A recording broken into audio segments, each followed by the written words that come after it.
Hey, what's up, Paul? Quick demo video for your Jedi Killer by Phoenix Props. Though this may not be too quick because there's a lot of moving parts on this guy. This was a cram foo special, and this kind of an install is not for the faint of heart. You know, I was going to design a chassis for this. I talked to you about that, but about the same time I got this in the mail, my buddy Rob Sotomayor over at Dark Saber had designed a chassis that took a removable battery and 28mm speaker. So I bought that from him because I want to support my guy, for one, and for two, it's an amazing chassis for this guy. The flip side to that is it takes a little bit of doing to get this install done. So we'll go over everything, okay? You do have a pixel on the bottom of this guy to light up your crystal chamber. I opted not to put a crystal up top, and I put your CCSabers in here with their pixel holder because I wanted you to have enough blade depth to catch this blade retention screw right here. I didn't want to add a blade retention screw up top on that one. I wanted to use the one that was provided already, and in order to do that, I needed the space on top of this chamber for this pixel and the pixel holder.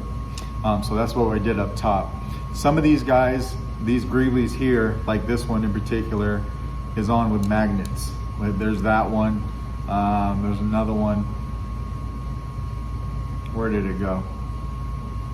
Oh, there's two up here. So this long one is on with magnets. I did adhese this one. The two magnets on this small guy was not holding it in very nice. I didn't like how it was being held in place, so I did adhese that down. But the other two are just on with magnets like they were intended to do. So to get to this chassis, first you want to unscrew this pommel cap. This is the easy part, not too bad. I mean, it's all not bad, but you just need to pay attention. Okay, so we're going to take this pommel off, this pommel cap off, just like that. Now when you get to this part, you can see your speaker in there. When you get to this part, you want to unscrew not the red piece, but the black piece up here. And it's very easy to reach your finger only a little bit in here and start unscrewing. If you do that, you'll only get the red piece. That's not what we want to do. We want to reach in there, and I have to use my ring finger, right? So because I want to reach up here to this black piece right here, and you want to unscrew that all together. You'll feel the diameter change when you put your finger in there because the black piece is a little bit smaller. So you get your finger in there and you unscrew it all as one piece. You can see it coming off as one piece there. So we'll unscrew that. It'll come loose, but it doesn't come all the way out. This claw piece slides off, right?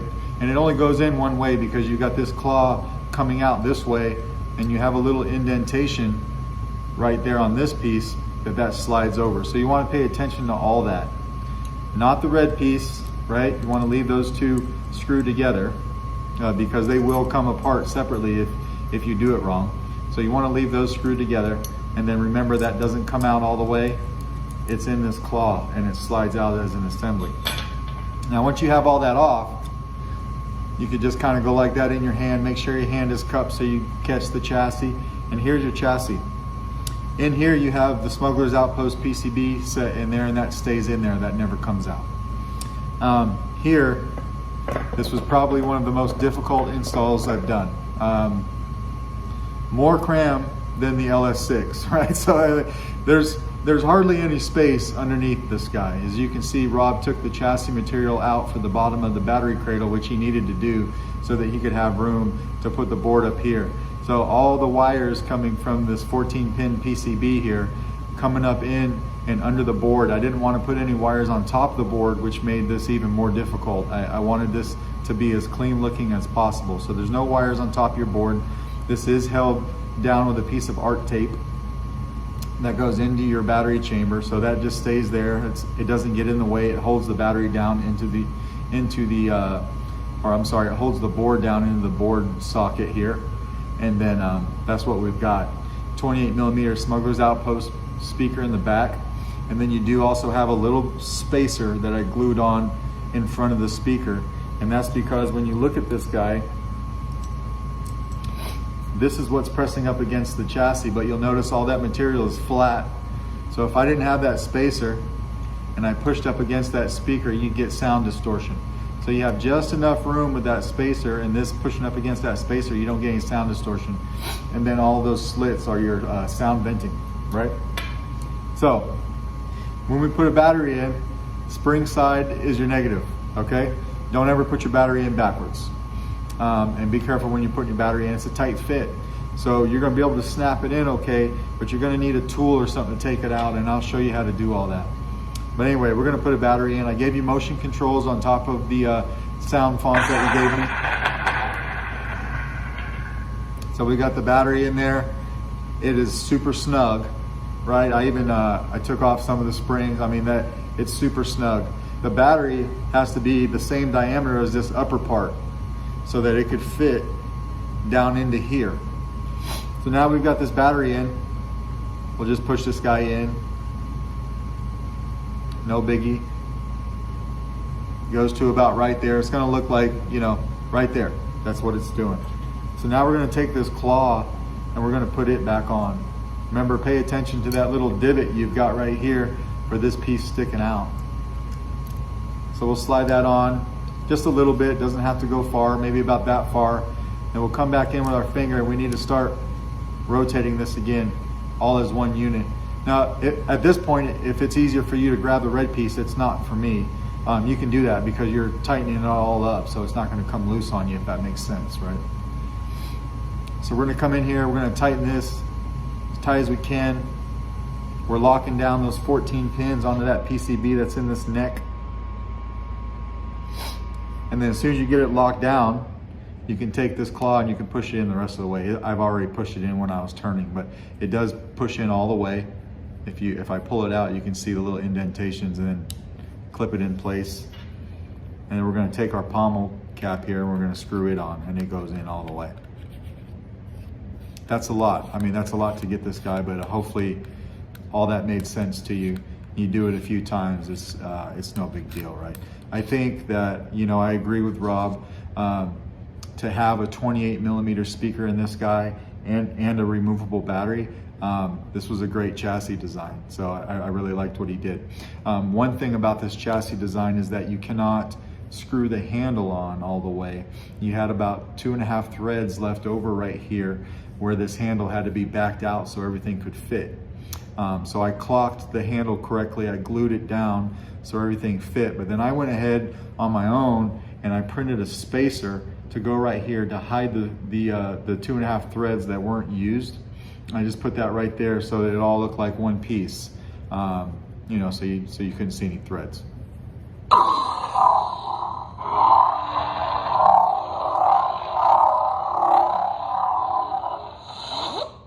So you've got gesture controls, obviously, right? We could swing this guy on.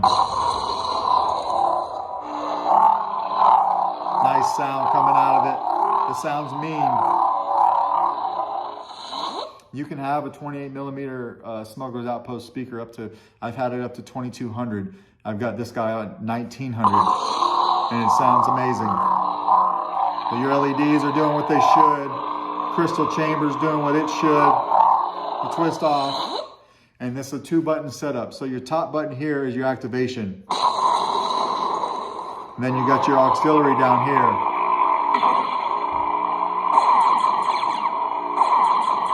And we can just tap it to turn it off. Now these buttons are tight. It came with its own set of tactile switches. It came with 3. Thank God it came with 3 because I ruined one trying to get it in there, because it's a super tight snap fit into this square space that they have for each of those tactiles underneath these buttons. And the one that I was trying to force in there, the housing came off. So I just went ahead and I did away with it, and I used the 3rd one. If I had only had to, I would have made that work, but because there were 3, I just went ahead and started over with that guy. So, but these are a tight fit. So those tactile switches go in there, and then this shroud goes on top of them, and then this piece right here that has these blue switches here, it goes on top of that. And this guy gets glued in.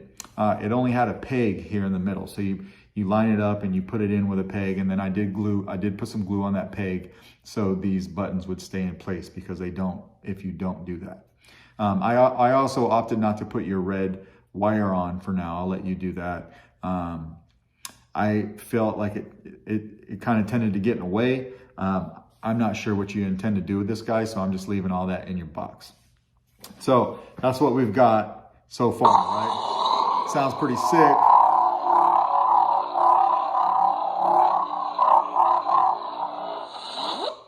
Now we're gonna put a blade in. I just brought a test blade out today. We're gonna push this down and then lock the blade retention down. The blade retention's pretty low on this guy. I wish, you know, I mean, this is an amazing saber, so I even hesitate to, you know, I'm not talking bad about it or anything. I just, from an installer's point of view, I wish that the blade retention could have been higher up.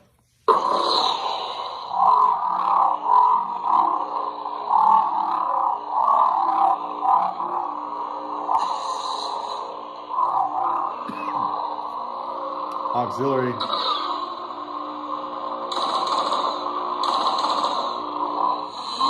Then we hit auxiliary to change sound fonts when the blade is off.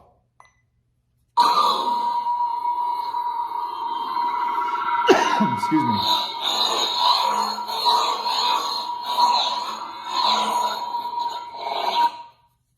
Go to the next one. I gave you extra gall because it's free.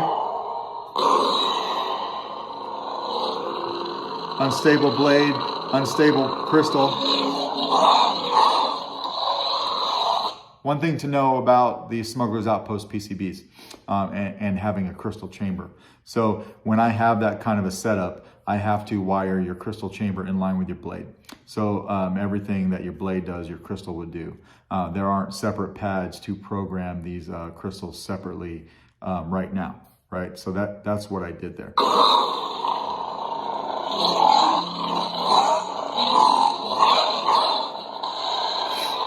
The other Jedi killer that you saw me do that you and I had talked about, I just realized it in your messages today when you said you had seen the one I did a few months ago.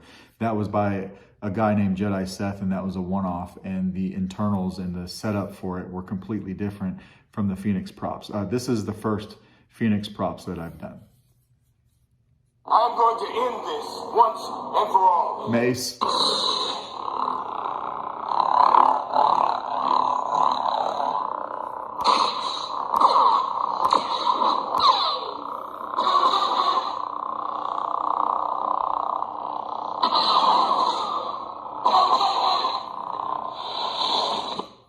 Go to the next one. The Dark Saber. It belongs to you.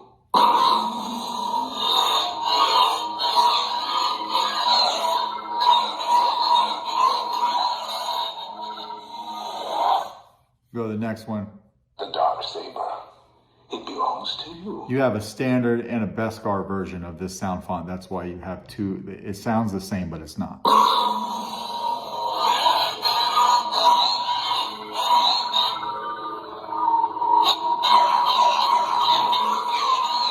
This thing's loud.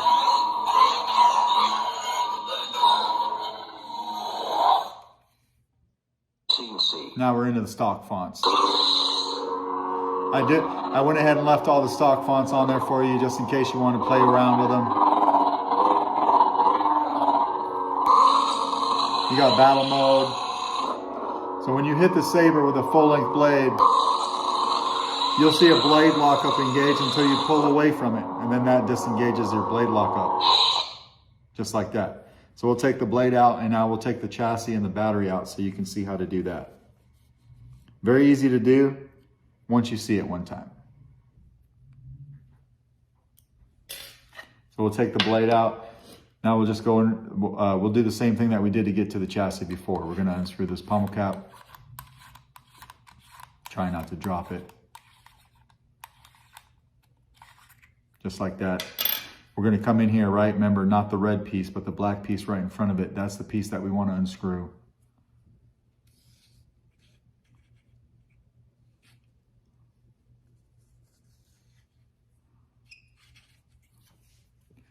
Be hard for me too, and I know what I'm doing. Here we go.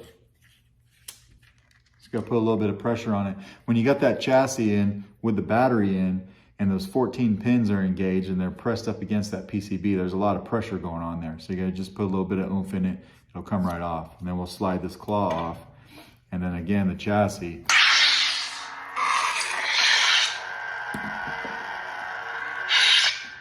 It might go off on you when you're taking it out because you gotta do a little hitting with it, but that's fine. That's fine. Then you just take your tool from the positive side and pop your battery out just like that. And then here's your chassis. The smallest, most crammed food chassis I've ever done in my life. Thanks, Rob. I told Rob I thought he was low-key testing me to see if I was worthy by giving me this guy. But I mean, it's an amazing design, and he did everything that he could do given the Saber. And I really like how it came out. I told him once so this was the first thing I wired up before I ever touched any of the Saber. I felt like I was accomplished, and it was a done deal after that. I didn't want to do anything else. But anyway, that's your Saber. I'm going to go ahead and put it together off camera because like I've done it twice, so you know how it goes together. But let me know if you got any questions. If not, this will go out in the mail to you tomorrow. Thanks.